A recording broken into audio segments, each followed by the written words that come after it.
ఒకరు దోస్తు గాని బండి తీసుకొని పోయినరు. హెల్మెట్ పెట్టుకోలేదని ట్రాఫిక్ పోలీస్ చలాన్ కొట్టిండు. మరి ఎవరు కట్టాలే?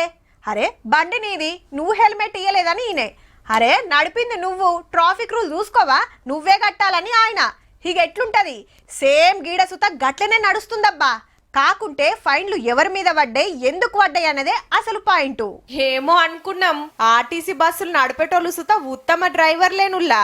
33 జిల్లాల్లో కలిపి బస్సుల మీద 2 కోట్ల రూపాయల ఫైన్లు పడ్డాయి. మళ్ళా 3 ఏళ్ల లెక్కల 75 లక్షలు కట్టి కడమ 1,25 లక్షలు పెండింగ్ పెట్టిరట. ఎన్నడు కడతారో చెప్పుర్రని డిపోలకు నోటీసులు పంపిండ్రు ట్రాఫిక్ వాళ్ళు. అండ్లా సగం హైదరాబాద్ బస్సులేనబ్బా. ఫ్రీ లెఫ్ట్ బ్లాక్ చేసిండ్రని, సిగ్నల్ కాడ గీత దాటిండ్రని, ఎర్ర లైట్ ఎలుగుతున్నా అట్లనే దంచిర్రని, బస్ స్టాప్ల కాడ కాకుండా నో పార్కింగ్ జాగల ఆపిండ్రని ఫోటోలు కొట్టి చలాన్లు రాసిండ్రట.